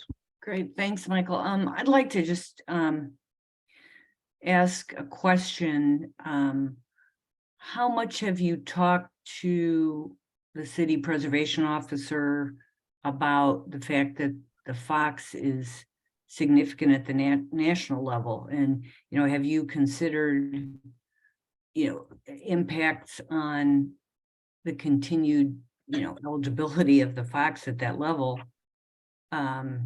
And so that means that the interior of the Fox is considered significant, and there have been quite a few probably reversible changes to some of the entry spaces to the Fox that haven't been reviewed, but that the commission had concerns about in terms of inappropriate signage and painting on the walls and things like that. So maybe this would be an opportunity to reverse some of that inappropriate signage. And so you'll basically be coming back for changes because they really do impact the interior of the Fox, right? The things, punching the walls through things that, connections and remodeling of, the concession space and especially the front entry, which will not be the front entry anymore. So right. I guess that's a lot of questions, but I think, in subsequent courtesy reviews, we'd really like to learn more about that rather than at the point where it becomes a decision day. You know what I'm saying? Mm-hmm. So yeah, absolutely. That's why we're here today. Yeah. So have you like really thoroughly, or have you begun to consider the impacts on the eligibility of the Fox at its current significance level? We did meet with Jody and just discuss kind of what we're doing. I think, the adjacent building that we're proposing, we don't feel would put the Fox's eligibility or current listing in any jeopardy. Obviously, the modifications we'll be making to the interior in terms of these openings would be reversible. And then frankly, I don't know what other modifications you're talking about that have been done to the interior that would need to be addressed. But I think, Bonnie, I don't know if you want to speak to that. Yeah, I can attempt to. One thing to note, the concession space that Michael's referring to, which is along west along Congress from the Fox. That's an addition to the building. Actually, it's not part of the original Fox, so is not part of the space that's individually listed. So that was added at the time of the renovation in 2005, 2006, to add main level restrooms where none existed previously. So that portion, the entry into it from the main lobby and the modifications that Michael was mentioning of that shifting from a concession space to a gift shop would not be changes to the historic space. So really the only physical changes to the historic building are that interior, the spaces that would be the intersection between the two buildings. So, and I'm not sure when you mentioned inappropriate signage, I'm not aware of that as a conversation. So that may be something where I need some information from you to understand what that might be referring to. So I'm not aware of that. I can provide more information because it's, for future consideration. So I would just encourage that, I think we'd also like to hear from Jody about her thoughts on the National Register eligibility and its continuance and things like that, whether we hear it now or, I think it's very essential that you keep her in really a close loop on this. Jody, do you have anything to say on that at this point? Yeah, they did come and talked, and we spent a while kind of going over the plan and modifications and everything like that. The Fox Theater is in an urban setting. True. It is not a setting that is where it's a standalone building. It's always had buildings on either side of it, for quite some time. The modifications that they're doing are pretty minimal in the overall scale. When I say modifications, I'm speaking specifically to the modifications that are happening to the Fox Theater building proper. They're pretty minimal in scale, and I agree with Michael that they are reversible. The openings that they're proposing to make are in areas that really aren't highly decorative, wouldn't have what I would call character defining features to the interior. So I think that that's really not going to be a problem and not impact the eligibility or the listing status of the building. I think that the entrance is still something that's being fleshed out. We kind of did have a little bit of discussion about that, about kind of how to preserve that area and still make it a visible element so that it's something that's obviously being used. And the ticketing booth the historic ticketing booth that's currently in the middle is not something that they're planning to remove. So I think that is something that probably still needs to be fleshed out a little bit, but keeping that as an open space, or at least the idea that it's got a visible open space, I think that is what really is going to help with the listings, maintaining the listing status. We also spent some time at length talking about the contributing status of the buildings along Stone Avenue. Those are something that we want to maintain, given that this is actually, even though it took a really long time coming, the Downtown National Register District is our newest listing. So we don't want to eliminate these newly listed buildings. So we did have some at length discussion about maintaining their facades, at least. And really, we kind of got into how much they had been modified on the interior along there. The walls, locations has been changed. So where they were like bigger storefronts, and then they became smaller stores, and they're interior wise, there's not a lot there because it's just been modified so much over the years. So, while it appears that it is quite a modern interpretation of a theater that's going to be handled to the east of it, it definitely shows clearly that it's new, but I think it's being done even though it's modern, it's still being done with a light hand to preserve the historically significant buildings. All right, well, thank you for that. And I just wanted to get that out in front, as context for our future discussions. And I think it would be helpful in maybe the next courtesy review to talk about, really what the character defining features are. And, so that's another good piece of a background for us to continue, contextual discussion. So, no, and I fully understand the need for additional space, and I'm not trying to be difficult. I just want to be sure we get that on the record about the Fox and the eligibility. So yeah, we're all on the same page, Terry. The last thing we want to do is do anything that would damage the Fox. oh, and I know, and you're status. you're great leading on this team for the architecture, Michael. I'm not worried about that. So I know that Ricky had her hand up, so let's let her, because I'm getting close to the time I need to go, but we'll try to keep this moving here with our initial discussion. Ricky, go ahead. Mine was a question for you, Terry, because you had mentioned that signage that was inside that was painted on. I was under the understanding that the commission had sent a letter about that to the Fox. No, we haven't fully communicated on it yet because Oh, okay. doing more never mind. research. Yeah. So I really need to just send that and just bring it up as a matter of consideration. Okay. And then as for the project itself, I mean, as long as we make sure that it's still staying, like, qualifies as historically contributing, which I'm sure Michael will ensure, having been with him on PRS.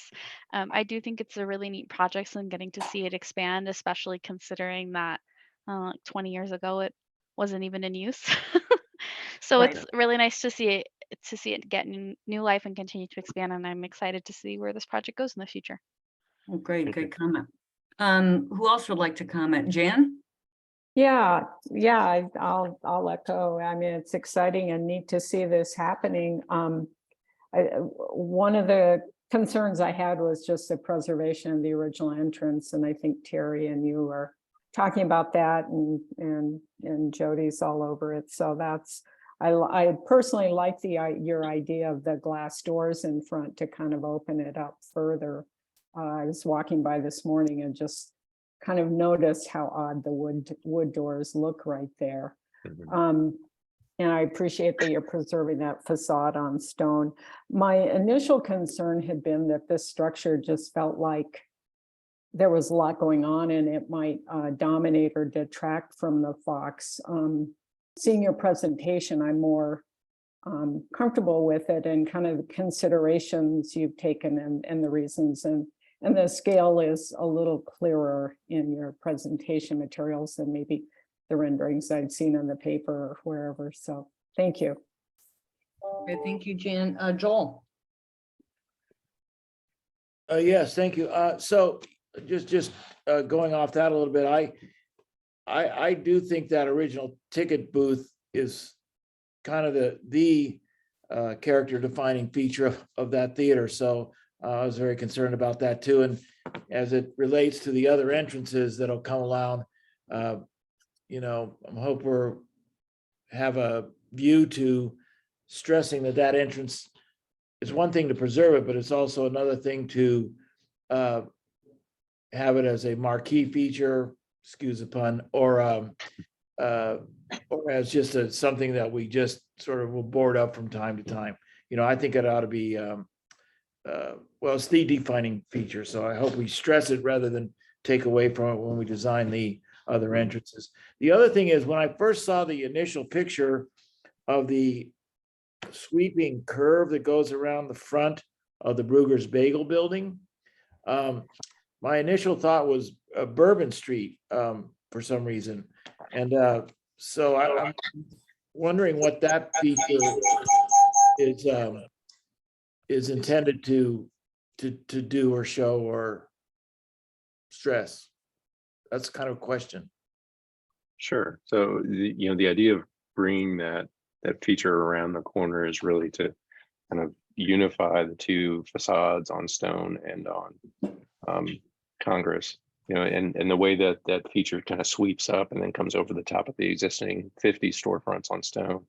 It again emphasizes that corner entrance and then frames that glass as almost like a stage in itself, so that from the street, as a pedestrian, you see people inside this event space on the multiple floors, almost like they're performers. So again, kind of echoing what's happening inside the building in the architecture, in the new architecture on the corner. So it's really, I mean, it is a dramatic entrance, but we're also trying to make this very much, when you go to a performance, to make the whole experience, to basically elevate the entire experience of that happening, because we need this new space anyway. So it's really, what do we do to create a really great experience for the patron that comes to this theater once this expansion is done. I don't know if that answered the question, but Yeah, no, I appreciate that. Yeah, good deal. Mhm. And those are sort of the comments I had, Terry. Thank you, Joel. Carol? Yes, I had a couple. With the new building, I had some of the same feelings that Jan had, the scale and the massing on that it sort of deteriorated or took away from the Fox. I mean, it's a beautiful building, but it sort of grabs your attention and becomes very dominant on that corner. So I was concerned about that. I appreciate that you're moving the roof deck back so that the height at least will be better. Now, maybe the glass sort of mitigates that, but that was my initial when I saw the drawings. The other thing is I'm not a big fan of facadectomies, but I understand, I think some of the comments that Jody made clarify some of the questions that I had about just retaining the facades on stone. But I was wondering what you're going to do to be able to stabilize that, and if that one north wall was going to stay, because I've seen them, I've seen this happen before, and then the facades come down or they're damaged or there's some issue during the construction. So I just wanted to kind of point that out. And then, the curvilineal entrance, again, very dramatic, but a lot of the other kind of elements, other than the decorative, are not so curvilinear on that area. It was really more rectangular or whatever. So it's a little bit introducing a little bit of a different idea. Maybe I just have to get used to it. See some more elevations, trying to visualize how that's going to work in that space. But I understand the concept that you've explained, and I think it's I like the concept. I'm just a little concerned about that much of a change from what is currently there on that corner, or the kind of angle of it. But so those are the only comments that I had about it. I think it's exciting that something's going to happen there on that corner, because it's just been sort of just a vacant building there and an eyesore. So yeah, we really want to help with the revitalization of downtown and really be able to activate that entire stone street facade is our intent. I think about the preservation of the stone facade. Our intent is very early in 23 is to get a contractor working with us. We'll be able to get into the building once the purchase is complete and do a full survey and really understand how the building's put together. We're not doing a bait and switch. We're going to save the facade. It's very clear particularly in the Rio Nuevo area, that it's a contributing structure, so we need to retain it. And we've really worked this scheme as that preservation being an integral part of it. We also think this building kind of ties the two sides together, right? It brings the Fox facade around into that existing 50 facade, and how we kind of blend those together using the architecture and using a more modern expression of that. And I think to your comments about again, the modern architecture, I am the first to acknowledge we still have a lot of design work to do. This again is a concept. So we're going to continue to develop this. We also have to begin to get, feedback on constructability, and, there's a whole lot of other influences that are going to come in to play as we progress this design forward. And that's why I want to be clear with all of you that we intend to come back, at least, probably at least twice before we are going to ask for any kind of decision, just because, one, this is a very complex project and there's a lot of pieces that we're working with, but also knowing the sensitivity, particularly of the Fox itself. Yeah.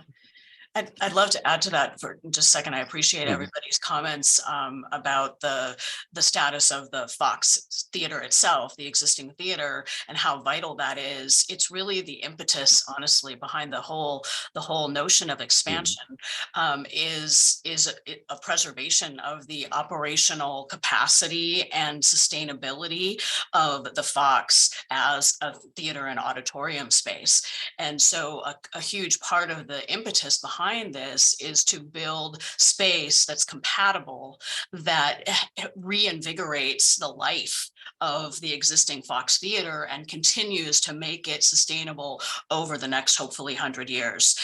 So that's a key motivation. What's the motivation actually for our board and for me in thinking about this project. So your comments about it are really appreciated, and I want to affirm that we all share that that driving principle.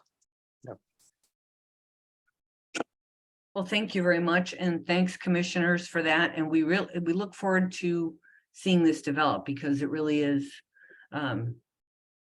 it's something needed and very exciting. And toward the end of the presentation, Michael, you talked about how you changed your idea on the color scheme. And I really like that you're sensitive, looking at it at different phases, of your design and concept development, to see things that really would minimize it minimizes detraction from the Fox, but it also is a really nice tie-in, sort of from something that was very modern at its time when the Fox was built, and then tying it into something that was another expression of modernism, right? So it's kind of cool. And but I like it. I like hearing about this. And if no one has any further questions, we'll just and one thing I do, Michael and Bonnie, is I really try to type up a lot of what was said in terms of the courtesy review, so you're not just trying to scratch your head and go, what did they say about that? And also now PDSD puts these up, all the recordings on YouTube, so that you could listen to it again if I don't gloss over every word. It's not a direct transcription, obviously. Sure. So, but we look forward to hearing from you in the future. Do you have any idea when that might be? Yeah, I think, as Bonnie and I were talking about, we're hoping to really start the design phase after the first of the year. Mhm. I would think, as we get close to the end of schematic design, we will want to come back and just kind of show you the progress. And then probably before we submit for permit, I would want to do at least one more review. Sounds good to me. Any final questions, commissioners, or? No, thank you, Michael. This is Carol. It's very dramatic. Very. We're really excited. We're honored the Fox asked us to do this, and we're really excited about the project. So thanks for your time. And I'll be in touch, Bonnie, about the other matters. Great, thank you. I appreciate it. All right. So take care, and we'll see you next time. Okay. Thank you. Thank you. Okay, Bye-bye. take care. Bye-bye. Okay, let's move on to item 4, which is Task Force on Inclusivity Report Recommendations. 4A is discussion on best practices for naming of city and county owned physical assets. As those of you who read the minutes from last time, we're going to shoot for reviewing on PRS the draft at the extra meeting we're having on 11/17. So that means that I would send it hopefully to Carol and Ricky sometime this weekend, just to have a quick look. And it's basically going to be a retooling of how we approach it. And maybe I'll even have a draft of the cover letter, some ideas for that would go to the supervisors and mayor and council. sort of in tandem with reminding them about the task force on inclusivity report and so on. Anyway, that's my report on that. We'll move on to item 5, which is current issues for information discussion. 5A is minor reviews. What do you have for us, Michael? Madam Chair, yes, we do have a report on minor review. Since we met the last time, we have conducted 5 minor reviews in the field on site for the first time in about 2 years. The first one we had at 801 South 3rd Avenue in Amory Park was a solar panel. The second one was 647 South 4th Avenue, still in Amory Park, also a solar panel. And the third one in Amory Park was 346 South 6th Avenue for roof shingle. And I did this with Jan. If Jan wants to add anything to it, it's straightforward, but Jan, if you want to add something to it. No, I did, all 3 of those were very, very straightforward, so I don't really have anything to add. And it was nice and very efficient to just be able to hit all of them right in a row in person. Great. And there were 2 more, you said there were 5? Yeah, there were 5. One in the barrio, which was at 668 South Main Avenue. That one was for a roof replacement. The applicant has so many things that he wants to do on the property, but opted to just do the roof first and will come back through the review process for the rest of the things that she is doing. Just replacing metal roof with a metal roof.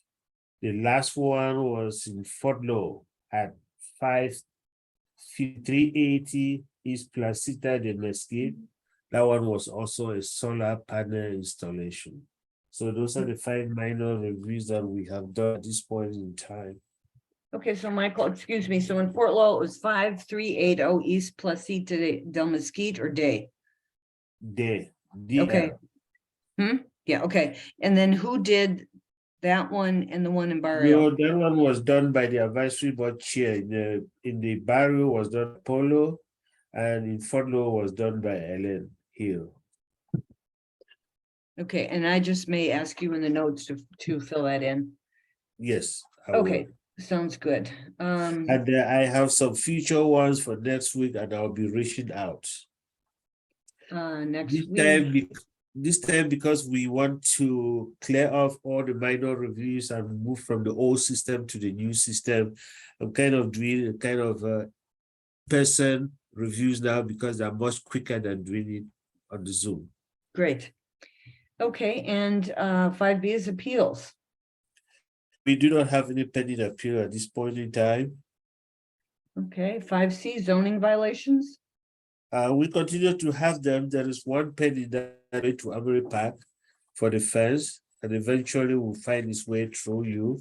And Rick Serete, who was currently in the meeting now, is with us to work on some of these violations that are out there. I've given him a couple of violations to work on. Once it's ready, I'll bring them to you. Okay. Hold on, I'm just making a note. Okay, all righty, then 5D, your review process issues. Are there any that people wish to raise? The other thing is we are going through the new permitting system. We are all still learning at this point in time. So some issues might come out related to that. But for right now, we're just in the 2nd week of the new permitting system. Okay. And Terry, we were chatting, Michael and I were chatting during the meeting. Our only scheduled meeting in December is on the 8th. Otherwise, the other regular scheduled meeting would be on the 22nd. Which I'm gonna guess we're probably gonna have a hard time getting a quorum. So I think we're only scheduled to have a meeting on the 8th. Well, we've met later in December, before Christmas. So I think we could bring that up under a future agenda items maybe and see, or just send out a message seeing about that. So anyway. Yeah, we're gonna keep an eye on it to see kind of what the review schedule looks like, what kind of reviews we have coming. and we'll let you know, but just to keep it on everybody's radar. Yeah, I think that on the 17th, we could productively talk about that, you know, if you could mention what you see coming in the future and so on. So because if we hadn't had that second meeting, we would have jammed up all these cases today, you know, in the future, and the ones we have on 11/17. So anyway, item 6 is summary of public comments. Were any received by the deadline? We didn't receive any, so I assume they We didn't weren't. receive any. Okay, thank you. So future agenda items, what do we have then for 11/17? We have a review that was previously scheduled, but the applicant wanted to postpone it to a later date. So that is 626 North 6th Avenue. It's a code violation that's coming through. And then the discussion for the task force of inclusivity, that I finally removed the second word of discussion in the title. Great, I noticed that. It looks good. So we only have the one case, 626 North 6th? Yes. Okay, because for some reason I thought we had more. And who do we have? We have, I know Savannah said it's scheduled for the morning, and Savannah's there. Is everyone else coming to the meeting on the 17th? Yeah, can we confirm the time that we settled on? I'm sorry. It's starting at 9 a.m. I sent out a calendar appointment, but it's starting. Okay, thank you. Yeah, 9 a.m., right, in the morning? Yes, Yes. 9 a.m. in the morning. Okay, so we have Savannah, Terry, Carol. Yes. Coming, and what about you, Joel? Oh, yes, yes, of course. And Ricky? Yes. And who am I missing? Jan? Yes. Then I Perfect. had a tentative 2 o'clock that day for best practices to go over with you and Ricky and I. Is that correct? Or No, I never set a meeting for that yet. Oh, okay. That's what I'm saying. I have to see if I can get it pulled together, and we're gonna have to do it, obviously sometime before, you know, so if you and Ricky could send me your availability for Monday, Tuesday or something, because I would have to get it in, send it off to everyone else to look at. Okay, gotcha. Okay. Yeah. So Jody, I need to invite Pima County folks to come to that meeting if they want, because they are interested in this as well. Right? Yes, I will forward the invite to them once it's ready. Sounds good. Thank you. But so and- do you want me to email them first, or do you want to just send them an invite saying Terry would like you there, and you know, but she won't be able to send the updated version, the revision, until early in the week? I'll copy you on the invite that I sent to them. That would be great, and that would save me some time. Yeah, so that you have it, and that they know that we're affecting their presence. I will also clarify that I feel like I'm forgetting somebody for the 17th agenda, so it may get modified to include another item. Yeah, because what did we say in the minutes that we just approved from 10/27? Oh, I will look back at that. That's a good idea. Yeah, because we updated that. Because I know it was more than one. It was more than one case. Thought it was like 2 or 3. Yeah, and then I managed to get a number of items on this agenda, so that's why I feel it's like early onset Alzheimer's. I don't know what this is. A lot going on. I can't remember. Does anyone else have their minutes that we approved? No, I have no, I'm looking at them. The 17th. Do we know about that guy with the gate yet? The one that Jan talked about? Yeah, it's in Armory Park in 300 something. Oh, He the built that. fence? Yeah. That's supposed to be coming through Yeah. as well. Yeah, I'm Yeah, the looking- one on 13th, No, East that one 13th. still has to go to America before it comes to transfer. Oh, right. Okay, sure. Yes, Oh, yes, perfect. yes, Okay. yes. Okay, let me just look real quickly here. Oh, yeah, I just say, and likely a project from another HPZ. So we do have the university. That doesn't help me. That's funny. Anyway, you'll This let is- us know, but in any case, if we do that one case at 626 North 6, then we can, we won't feel as rushed. Oh, now I remember who I wanted to put on that agenda. Okay. Is it a long one? No. Yes, it was super big project. No, it is a demo, but it's something that you've already seen before. If it doesn't get continued, because I was trying to rush it. If it doesn't get continued, it's the bathroom, the old bathroom at De Anza Park. And you reviewed the new bathroom and the dog park and stuff last year, I think it was, for De Anza Park. And so as part of that review, you asked to see the demo when they were ready to demo the old building. Okay, it's been a while, but I remember that we reviewed the park. So yeah, okay, well, that shouldn't be too onerous. Yeah, and they'll have just gone to West University on the 15th, but because he submitted and I had missed them previously, I'm putting them on this agenda. That's the one. Okay. All right, any questions, commissioners, about future agenda items? Yeah, and Rick and Carol, please do let me know what your availability is, because I have a jammed up week, as I'm sure you all do. Yeah, for the 14th and 15th, I'm okay on both those days. Okay. I work until 2:30 on both those days. Would you rather just do it right after that and then just get it done? Yeah. I can't get home until about 3, but I can do it. Yeah, as soon as we're after 3 3 p.m., I can do it. 3 or after both days. Okay, then we'll get this done. Because we're good at that, and then it will force me to get it done. Huh. Okay, so Jody, you'll send me the files for this. Yes. So I'm gonna have to really get this done because the 17th is only a week away. I'm trying to figure out how this will work.